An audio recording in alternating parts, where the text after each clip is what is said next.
Drafting on your channel is a way for you to tell the YouTube algorithm exactly who to show your videos to, which is why you have to use it in order to succeed on YouTube. The concept of drafting comes from like a bike race. So imagine you have the biker out in front and then you have the person behind them. Well, did you know that the person in front actually has the hardest job because all of the wind is breaking off of them, but the person in second place right behind them can fall into their slipstream, and so the first person actually ends up cutting the wind, and the person in the second position has a much easier time riding than the person in the front does. So that's what you can do on YouTube. You can be a second person following an already successful channel, and it will make your YouTube growth so much faster and so much easier. Let me know in the comments how you have used other channels to sort of help grow your channel in any different way. I'd be really curious to hear. So let me break it down for you, what we are actually seeing when we use drafting on our channels and how our members are utilizing drafting on their channels too. The first thing that we see is audience alignment. You all know that it is so hard to get YouTube to show your videos to the right audience. Well, with drafting, your audience will become aligned so quickly. When you're drafting another channel, basically what you're doing is you're telling YouTube, hey, this is the type of people that I want to watch my video too. And so when YouTube sees that, YouTube will start showing your videos to other channels' audiences, which expedites your growth and makes it so that you don't have to find an audience all on your own. Rather, you can utilize other people's audiences that have already been built up and then just help YouTube understand that your people are their people and their people are your people. This is one of the greatest hacks for growing on YouTube because it's a legitimate way to grow. The second thing that we see when we do drafting on our channel is faster algorithmic support. Now, you might wonder, what do I mean by that? The reality is, when we talk about growth on YouTube, there's sort of two parts. There's audience and then there's algorithm. And a lot of people say, well, you should only focus on the audience, don't worry about the algorithm. And that's true. Audience does come first. That's why I addressed it first here. But you have to imagine this. When you put out a video on YouTube, YouTube will test it, but who are they testing it with? They're testing it with audience, right? And depending on how that audience interacts with your video will determine if the algorithm is going to push your video out farther or kind of stop it in its tracks, right? And so we want to help your videos be seen by as many people as possible who are relevant to your audience. So that's why I said when you can have an aligned audience with other channels, it will end up getting your videos pushed way farther because the algorithm is triggered in the best way possible when you find an aligned audience. All right, really quick, a word from the sponsor of today's video, Goldback. Have you ever thought about how inflation impacts your savings and your spending power?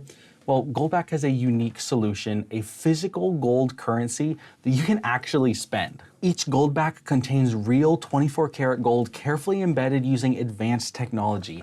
With denominations as small as 1/2000th of an ounce, Goldback makes it easy for gold to be used in everyday transactions, whether you're buying a smoothie or something larger like a home remodel. Goldbacks are beautifully designed, featuring state-specific artwork and anti-counterfeiting measures. They're inflation-resistant and aim to empower individuals at any income level to protect their purchasing power. As creators, we work so hard, and Goldbacks are a great way to preserve and diversify your earnings. If you want to learn more and start using Goldbacks, visit goldback.com to explore their collections and find a distributor. Let Goldback help you preserve value in every transaction.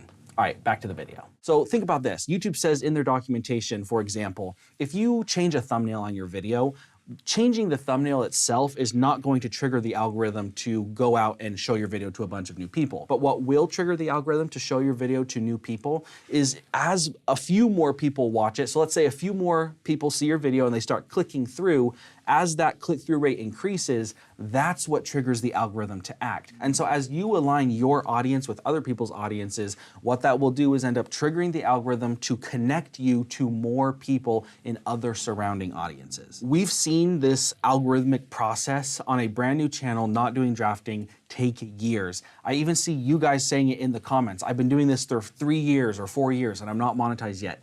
It's because it is so hard to find that audience on YouTube, and without finding that audience, YouTube doesn't know who to show your videos to, and the algorithm doesn't get triggered to show your videos to new people. That's why drafting is so key. A little bit on the inside of drafting that I will share with you here is that when we're drafting, we're basically doing things in our video and around our video that gives hints to the algorithm that our video or our channel should be connected with other videos or channels.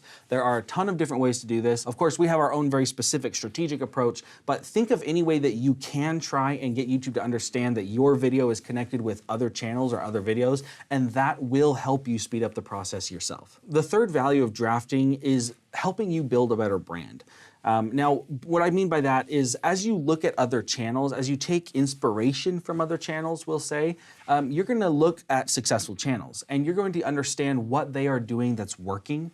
And maybe you'll see some things that you think are working, but maybe they aren't. But it's going to give you ideas for testing new things, but you're going to do it in your own way. You're going to do it in a way that you want to try, in a way that speaks to you, a way that feels natural or comfortable to you. And as you do that, you're going to just skip some of the learning phase because you're already going to be doing some of the things that the algorithm wants to see.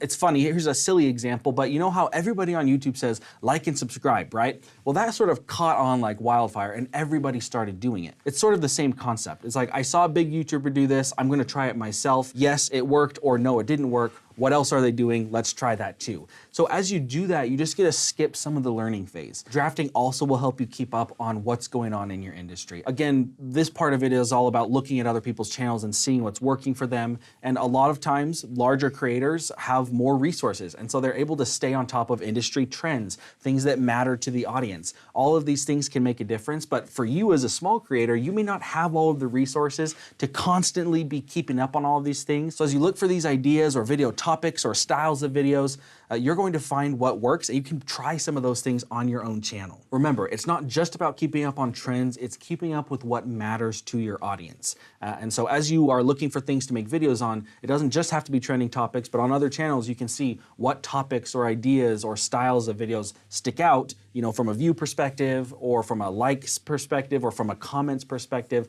you know, what is speaking to the audience that you could potentially do on your own channel. The last thing that I want to address here is this cheating? Are we just stealing content from other creators? Are we, you know, taking what they're doing and just capitalizing on it? Well, no, it's not cheating. We're not stealing, but what we're doing is we are, by drafting, taking inspiration. We are taking that second position, right? These big channels have really paved the way and we can get behind them and we can capitalize, yes, capitalize on what they're doing without diminishing the value that they have. You have to remember why people are on YouTube and why people watch certain channels. It's either because, one, they find you very helpful if you're like an information type channel or a tutorial type channel, that if you're really helpful, they're gonna watch. Otherwise, if it's for like entertainment or if they just want to feel connected like they have a friend, they're going to follow you for you. And so you can do all the drafting in the world, but if somebody doesn't really like you, they're not gonna watch your content, right? They still might just watch that other big YouTuber's content, that YouTuber who's in the first position.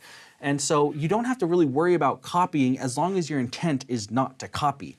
Copying is not drafting. Taking and stealing other people's ideas and just doing those ideas on your channel, that is not drafting. Drafting is a much more technical process, but it does involve taking inspiration and crafting your own style, crafting your own version of what that will look like on your channel so that when people do come to find your channel, the audience will connect with what you're doing because it's similar to what these other channels are doing, but you're doing it in your own way, which will make them like you and it will make them want to stick around and continue to watch you as well. And lastly, one of the most important things to do is to stay inspired. And drafting helps you do that, again, by looking out and seeing what's going on in the industry. Even looking at other channels that aren't in your industry, you can see the styles or types of videos that they're doing, and you can try some of those, but adapt them into your own niche. I think that this is something that a lot of people don't do, and I may be spilling a little bit too many of the beans here, but I want you to go out and be able to try something actionable here. I can guarantee you that you will see far more growth by doing some of these things than if you don't do them at all. But if you do want the full process, go check out Project 24. We have everything inside, step by step, that you need to do to go draft channels in a way that will change the trajectory of your channel's growth for the better forever. If you're not super confident with this topic of drafting, but you still need YouTube growth, you need more people watching your videos and watching longer, go check out this video where we talk about getting more watch hours on your channel so that you can grow your channel and reach your YouTube goals. Thanks for watching. We'll see you, channel makers.